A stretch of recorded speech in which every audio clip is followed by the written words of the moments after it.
Hey man, it's a pleasure to speak with you. Congrats on being Oh, part of. hi. Thank you so much, Brandon. Thank you. How are you? I'm good, man. I'm good, dude. Waleed was cool as hell. I hope he's still alive. I'm going to ask you about that. But Yes, I am.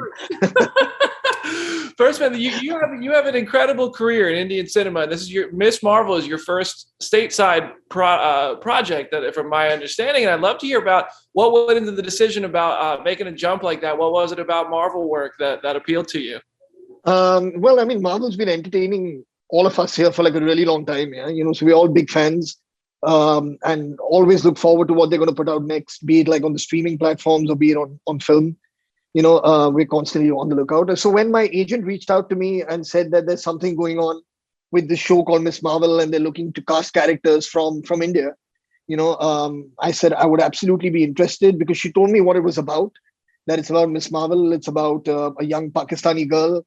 It's about the show is kind of steeped in the culture of this place, and that to me was really interesting that Marvel was creating this. Because it's a new direction for them as well. It's a superhero that we haven't seen before, emerging from a culture and from a part of the world that the rest of the world is kind of unaware of. So all those things were great pluses and great positives for me to say that I want to belong to this. Yeah, I mean, it's been fun to see. It's been fun to see so many people so excited about seeing parts of their own culture in the Marvel universe for the first time in a franchise representing it like in this way. And I've really Oh, yeah, enjoyed. absolutely, absolutely. Yeah. So I'd love to hear about how the production compares from a Bollywood title to like a Marvel Studios title. Are there notable differences? Is it all the same? Honestly, there aren't any notable differences. Either I've been really fortunate to work with people who just are passionate about what they do and give it their all every time they're on set. So that's been my experience for the last 20 plus years that I've been working. Yeah. So then there really isn't. When I remember when I started making film, there was a shift in the way films were produced in India.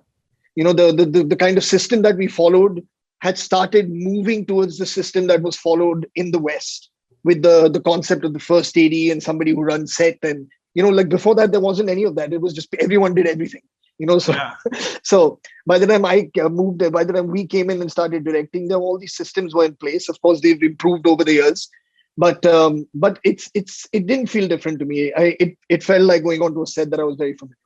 Yeah, I was reading online that Iman Vellani, Miss Marvel herself, is a big fan of you, and I'd love to hear if you remember what was that first meeting like, because she's just meeting one hero after another while making this show for herself. Well, my first meeting with her actually was on a virtual reading. That's the first time that we met because when I traveled to Thailand to shoot, there was 14 days of quarantine that had to happen. So all the readings for all the actors and crew took place virtually. And it was really nice to meet her because they had shown me some scenes that they had kind of loosely put together, so I would get a sense of who she was because I had never seen any of her work before. This is the first thing that she's doing, so it was tough for me to like find her online. But I saw her stuff, and then when we met, it was great. I mean, her energy is infectious. I mean, she's really really like. She's a naturally gifted actor. She's carrying this incredible weight of the show on her shoulders, but at the same time, you just cannot tell because she's having such a blast and having so much fun doing it. That it kind of rubs off on everyone. So it was amazing working with her, and to even just meet her and get to know her. Yeah, it's fun to root for her. Now I know Marvel loves to keep its secrets. When you were cast as Waleed, how much did they give you up front? Because you have like kind of like a history lesson scene where you're explaining the Nora, you're explaining the alternate dimension. Your character knows a lot. How much did they keep anything from you, or did they give it all to you and say like, all right, here's the story, here's what Waleed's doing and the Red Daggers are doing? No, they did. They did give me all the stuff when we got into discussing Waleed in detail. I must say, like the writers, the creative producers had really, really kind of dug deep and like created a character that one could get an understanding of what it is that one should play. So yeah, I was pretty clear in terms of what was being asked of me and what was being asked of this character. Of course, when the scene comes when I fall off the balcony and Junior Red Dagger goes, like, oh my God, he's dead. And there was a part of me that just wanted to get up and go, no, he's not. but the director would allow it. Oh my God. Well, that's my question. I mean, listen, one stab in the back, that's not enough to take out the leader of the Red Daggers, right? Like he's got to be there. I'm in complete agreement with you that it's not. I hope to see more of you, man. Are there? Thank you, man. Having been a fan of the Marvel Universe, are there other characters that you've really enjoyed or characters you'd love to see, like, Waleed interact with if an opportunity presents itself? Right.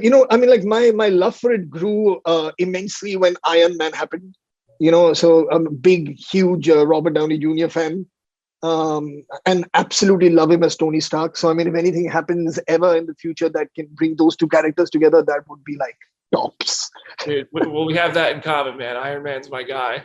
I would love to hear, did you happen to see Eternals? Because there's a Bollywood scene in Eternals, and I want to hear if there's a level of authenticity of what Kumail Nanjiani does as Kingo. Is that what the culture's like? I feel a little embarrassed to admit, but that's possibly one of the few Marvel films that I haven't seen. It's a new one. You still have time. It's pretty new. We won't fall I haven't for seen it. that one. I love it. Well, so listen. So I'll end it with this. What do you want fans to take away from Miss Marvel? With 2 episodes left, you got to come in and play a role in episode 4. What are you hoping the takeaway is for both Iman Vellani as an up and coming superstar, and for the fans who are getting to see this character for the first time? Well, I mean, most importantly is you want them to be entertained and you want them to have fun. I think that's the big thing. And I think Iman, honestly, none of us need to praise her anymore because she's her work speaking for her. And her personality is doing all the work. I've seen a couple of her interviews where she's been on chat shows across major television networks, and she is so charming and she's so easy in terms of just her demeanor, just open about the way she feels. She speaks about things and what she feels, and extremely likable. So I mean, absolutely, she has a long career ahead of her. I mean, as far as the show is concerned, I want people to be entertained and also, I mean, just feel good about this experience that they're having, seeing this new culture that they haven't seen in the Marvel Universe show before. Oh yeah, I love it, man. Well, thank you so much for the time, dude. It's an absolute pleasure to get a chance to talk to you. Oh, thank you, Brandon.